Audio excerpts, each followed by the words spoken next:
Hi, I'm Millie. I'm autistic and ADHD, and I make videos about my experience with those things and other things related to neurodiversity on this channel. And if you've been watching a while, thank you. And you'll notice I'm in a different space, and I haven't made videos in a little while because I was going through a huge transition time. I was moving from one province to the other, live in Canada, so it's a big place, so it's always a big move. And this video is about transitions because transitions can be very extra difficult when you're autistic. And then the ADHD also complicates things as well. So yeah, I had to take a break for a while. I was just kind of like in survival mode, just trying to get through each day. It was a real rough time at times, to be honest. As much as I learn and I'm trying to take care of myself and everything, it's life sometimes, and, I still get completely overwhelmed and my body gives up and that kind of thing. But that's what this video is about. So hopefully people don't have to learn as much the hard way as I do. And also me talking about these things helps me to remind myself for myself in the future as well. So yeah, so moving is already extremely stressful for most people, one of the most stressful things people can do. And being an autistic person, it's just, can be actually end up being traumatic. So that's what I'm trying to avoid. And then it made it feel worse this time too, just because I think this might have to be a different video about where I was living, but I just kind of in the end felt like I didn't have much choice and I had to move partially because of lack of supports and being turned down for things, and also it just being too expensive and me not being able to afford living there anymore because I haven't been able to work in a while. But that's a different video. So I had to move. So trying to make that go smoothly. I also got to go on a lifetime dream trip. So that was really exciting. So I'll make another video about that. But I just wanted to wear this beautiful spirit jersey, if you know what those are. But I'll talk about it in the video about the trip because I got to go to Disney World. So as much as, it was like the worst thing and the best thing all wrapped it into one, which just added to the stress in a way, because you might feel that like, especially if you are autistic yourself, that every emotion kind of feels like anxiety. So even if it's a good thing, it's good anxiety. So the trip was like very anxiety provoking and good, but then the move was anxiety provoking in a lot of bad ways. But anyways, I'm so very lucky that I'd be able to go there. It was one of the top things I always wanted to do in my life, and it was really fun. And this is one of the things I brought back. So their Pride, Disney Pride collection. Anyways, so yeah, that just wasn't the best timing. If I had the choice, I just would have moved another time. Like that's probably a first tip. Moving's never convenient, but try to do it at a time where you don't have other stuff going on. But the trip was booked in advance. And yeah, so that was just too much intensity all at once. So it really caused my body to kind of give up, and I got really sick. And, by the time I got back, and it was too bad because I got back and couldn't be like, well, I had so much fun. And I was just like, ugh. And I just was in bed and couldn't see anybody. I was sick for like 3 weeks.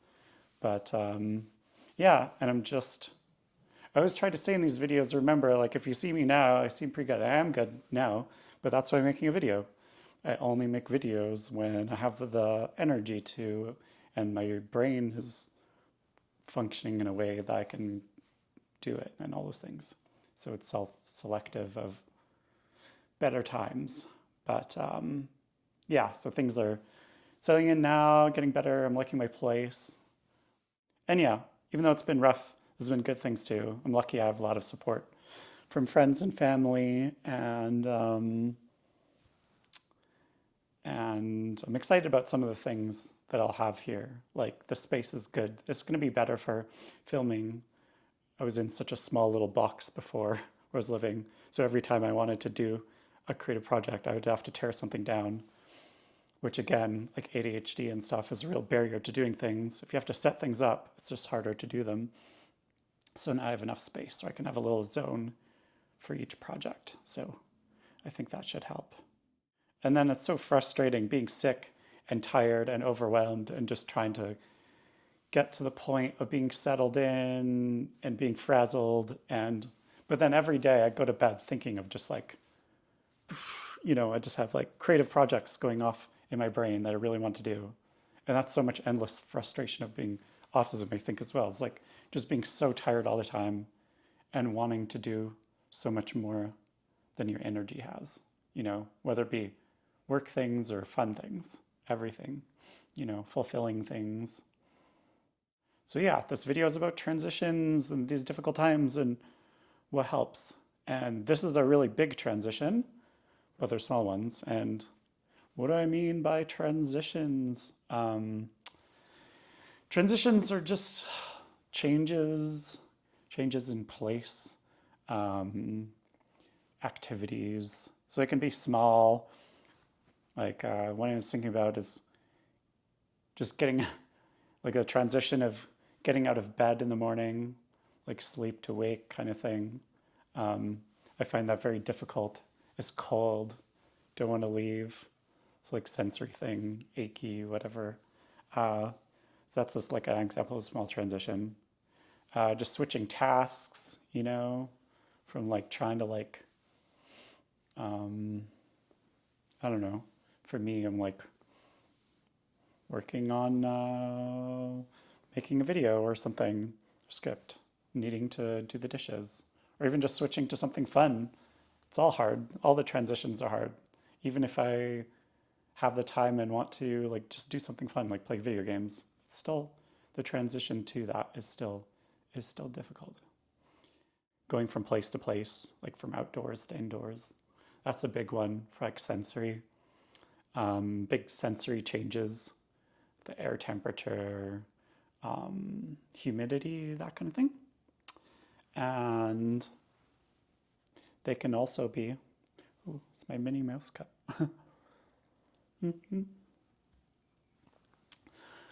They can be big changes, like being in school and then having to start a job after school, starting or ending a relationship, or like I did, moving your house. That's a big one. So yeah, that's a big transition, moving. And like I was saying, for neurodivergent people, it makes it just that much more difficult for lots of reasons. And so reasons why it can be more difficult or even traumatic often ends up being traumatic, unfortunately, when it's something this big. So part of it is because I have so much safety. Like I got any feeling of safety in my life. I spend so much time feeling unsafe, right? But the safety that I do have comes from routine, kind of being able to control my environment, like not having people coming and going in my space all the time, some kind of routine. So obviously moving just blows all those things up, like messes up your routine, as you put things away, you can't do things in the same order, you start running out of time. Even people coming to help you, that's nice, but it's like disruptive if you're just used to living on your own. And yeah, just having an orderly space that's my own is super important to me and my feeling of safety. And not only that, but just knowing where everything is, you know. It's really like ADHD with like classic, like to forget where things are and leave things behind and whatever. And I kind of overcompensate. I don't forget things where they are too often because I like very, very strictly always put things in the exact same places. Even if it's kind of like a casual place thrown on a table or on the floor, it's like always in the same zone so you know where to look. And as soon as it moves out of the way, I totally lose track. Like a good example of this that happens with moving, as soon as somebody's coming over and I'm talking to them and I'm not concentrating on what I'm doing, I might put my keys down just in the place where I would normally, and then I spend like an hour looking for them. Anyway, so moving, compound that by 100, it happens all day. And all these little things, like they build up and that just can build into something that causes overwhelm and meltdown or shutdown or that kind of thing, or just exhaustion. And yeah, so it's important my stuff not get rearranged for just the feeling of knowing where everything is and just, yeah, just that feeling of logic and order and satisfaction from that. Some things get broken in moves. Like that's something I don't deal with very well. I love my things. I don't have a lot of money and I put a lot of research into things. I try to buy, save up and buy nice things that last me a long time. So if they get damaged or broken, I get really upset from that. And leaving friends behind, of course. I just really recently in my life just especially had really good, healthy friend relationships. And so it was really tough to leave people behind. And hopefully they can come visit me. I'm sure some people will at some point, but it's a very big country here. That's the thing. So, I'm sitting on my legs. So yeah, part of the trauma is having to leave, or just difficulty is having to leave friends behind, and then also having to, and now make new friends, and I'll just, even though like I shouldn't, like I have a good reason to be overwhelmed with moving, but I still feel bad about not keeping up with my friends I left behind, and yeah, just trying to find new activities and groups and supports and all the thing. So that's another big one, is leaving a medical support system. Took forever to set up because there's not good systems of like systems navigations for autistic adults, and there's hardly any services specifically for autistic adults. So I had to do so much research and ask so many people and try to find things. And I finally had, like a specialized dentist, specialized doctor, specialized like an occupational therapist, counselor, all these people, and they were so good. So leaving that behind, that was like a huge, huge decision. And again, kind of forced upon me, so that made it feel worse to leave them. And yeah, some things like my dentist, I'm going to make a whole video about them, the one that I left behind, because they say like they might be one of the only kind of dentist that's that specialized for like anxiety and sensory processing disorder, autism, all this stuff in Canada. And like they may be right. Like I'll talk about it in another video. There's other dentists that deal with dental anxiety, but like just how specialized they were to be a good place for autistic people to go to the dentist, which is one of the most difficult things in terms of medical stuff. So yeah, leaving that behind was tough as well. And just having a just never-ending massive to-do list. It's another thing I want to make a video on. I finally have a good system of like a software to-do list, but it just became frighteningly huge, and that can cause my brain to shut down when I'm just like thinking about all the things. It's too much, you know. It would be better if somebody kind of fed it to me in smaller chunks. Other things that are very difficult about something like a move and transitions in general, like executive functioning tasks. So again, in this case, that's like for moving, big one is prioritizing things. So I have really so much difficulty prioritizing things. So just knowing like, uh, do I have to contact this person about the elevator or fill in this form or cancel this thing or book like internet to be set up or get boxes, you know, it's like it just becomes very difficult for me to figure out which things are most important and what to do them when, what steps in what order, that kind of thing. And then also kind of like because of time blindness, which is just having difficulty, like I have difficulty judging how long things will take, how much time to leave for things.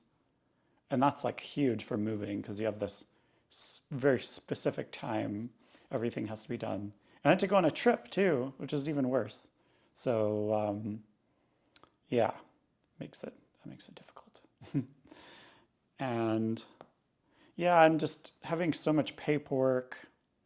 I hope people relate to that. I've just had so much practice with it now, but that's another thing where it really helped just to have support. I do have like family support, but there should be people supporting autistic adults, ADHD, whatever, if you have difficulty with, yeah, just all the paperwork. Like there's a lot of paperwork with moving, just general, changing all your addresses and accounts and everything. But then there's just so much more being disabled, you know? Like it's absolutely massive thing and risky too, which adds to the stress and worry of leaving my disability supports behind, my provincial. That's how it works here in Canada, as province by province, so it's different.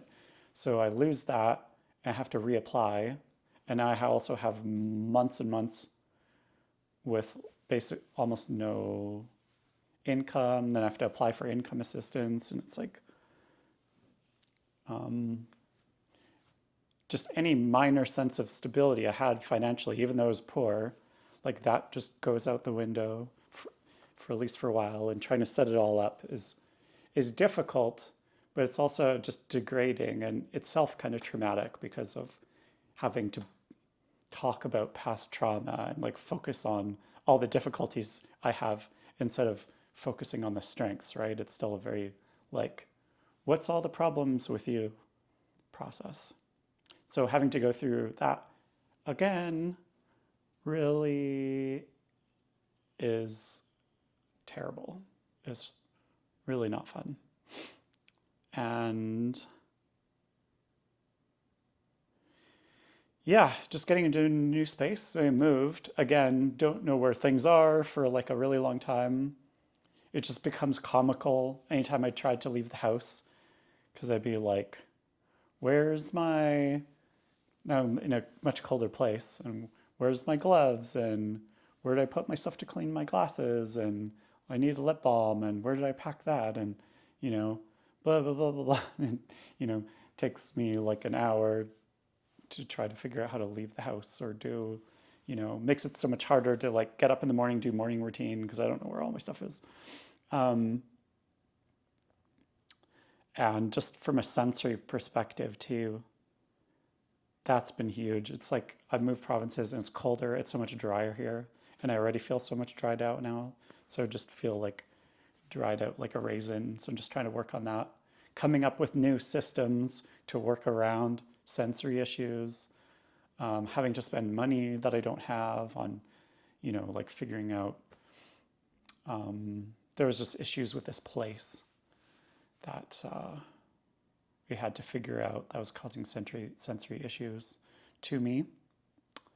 And just outside it's very, very cold here, and it's going to get much, much, much colder. So I don't even have like the right jackets and everything. So again, money and figuring out just the stress of figuring out those new things. So what things can help then to ease transitions? So in small transitions, like switching locations, for example, I appreciate if people just give me time to reset. Like I need to reset myself. I'll even say that, like, I just need a reset right now. I think that's what I say, something like that. And um, like one thing that happens to me is I get a really runny nose every time I change temperature environments. It's so annoying. So especially winter when it's cold. So I go indoors and then I feel so overwhelmed because my nose is running. Somebody's trying to talk to me. I'm like too hot because I just came inside or whatever. So I need to like reset. So I usually go and hide in a bathroom, blow my nose, wash my hands, um, take clothes off or put clothes on if I'm cold, put lip balm on because my lips are always dry, moisturizer if I need, all these things. And then I can be like, oh, okay, not overwhelmed because somebody's talking to me and all I can feel is everything going on with my body, right? So sometimes we switch locations and somebody just talks to me immediately. That can be too overwhelming. So people just give me time to reset. Just a few minutes, that helps. And I kind of touched on this already, but easing the sensory transition. So making sure I have the right clothing and the right, for temperature things. If I'm indoors, like warming up the house, changing the humidity, adjusting the lighting. Adjusting the lighting in a new space is huge. I'm always going straight for the dimmer switch and turning off overhead lights and stuff like that. And if people can do that for me and have that awareness, that's amazing. That helps even more because then I don't have to have the social anxiety of asking or just doing it myself. Um, a big one is in the morning, like I talk about that transition of waking up in the morning. It's really difficult to get out of bed. And especially if I don't have time pressure to do so, then what I do is I just wake up, like do the hard part. Like I know I'll tell myself, I'm like, it's only for a few seconds and then you can go back into bed. And I'll just wake up long enough to turn the heat on and then get back under the covers. And then overall, I still end up getting out of bed faster because it's warmer. Otherwise, I just want to hide under the covers forever.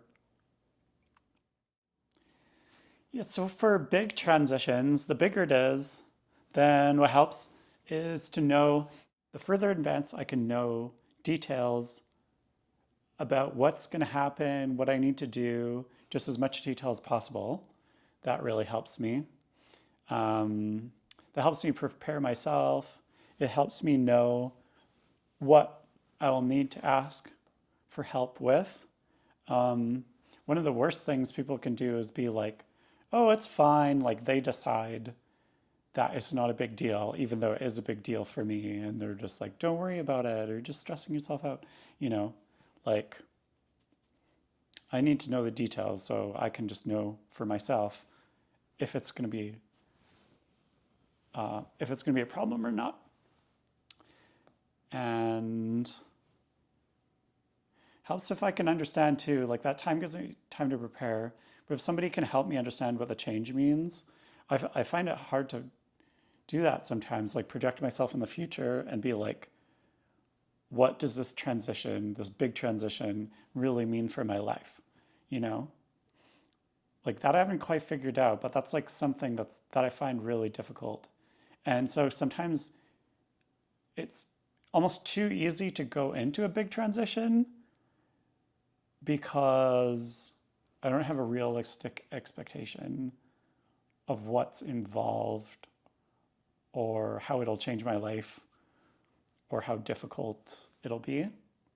Might be also sometimes a unrealistic expectation. Like I might miss even how good something will be too. So that helps too. Somebody can help me with that, or I have time to figure it out myself. Yeah, and then that comes to like trying to figure out what my expectations are. Somebody help me to set expectations, realistic. And again, like not to minimize things, not sugarcoat things.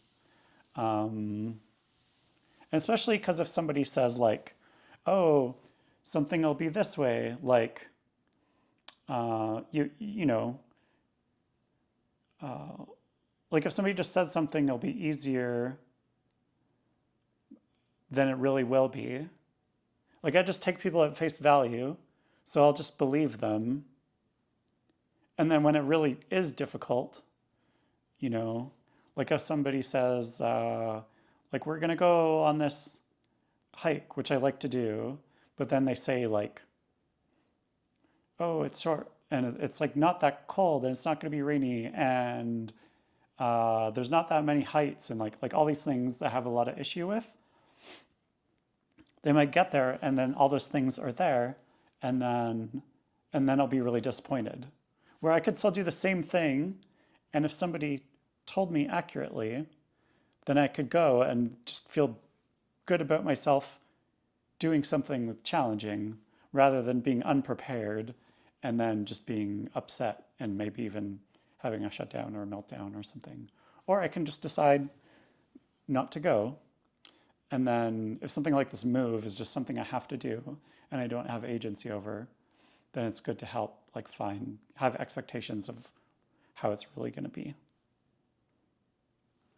And it helps me if people can support me with lots of things, but also understanding that because it's going to be a high stress time and I'm going to be in this elevated state, that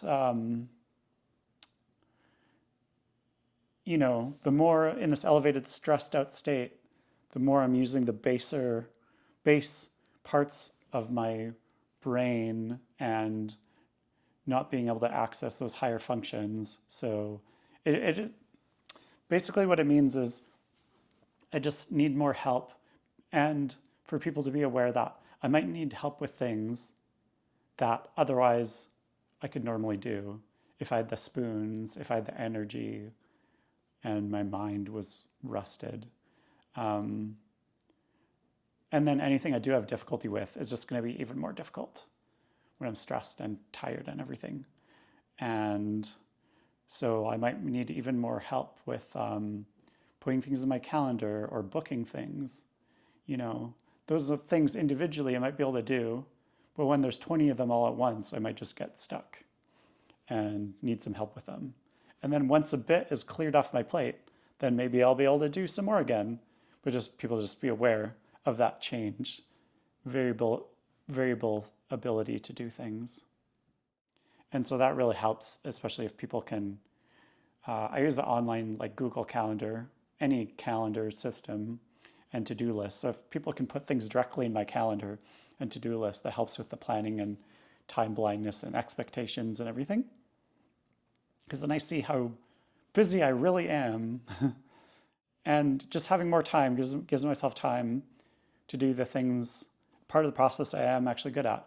Like even though this move is really stressful, I thought I did a really good job with taking a lot of time beforehand to really pack at my own realistic pace and make really extensive to-do lists.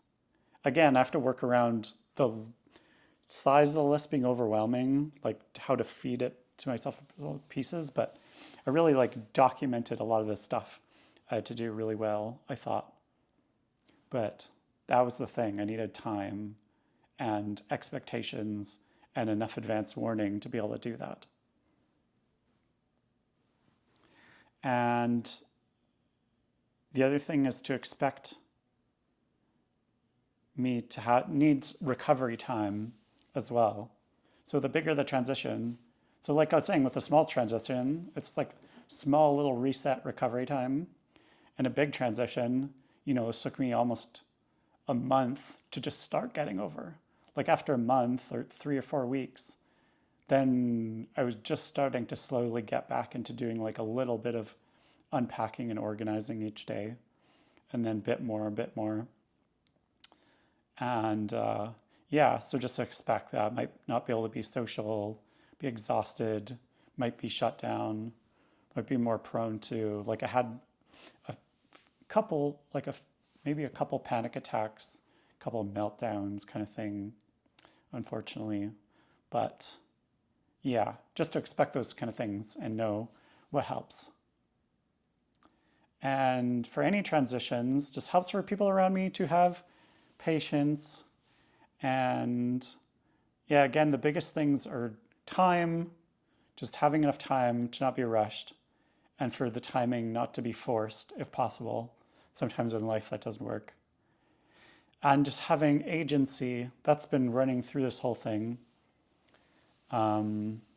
Especially if you're some kind of, like the kind of autistic that I am, where it's extra disabling and painful to not have choice and agency.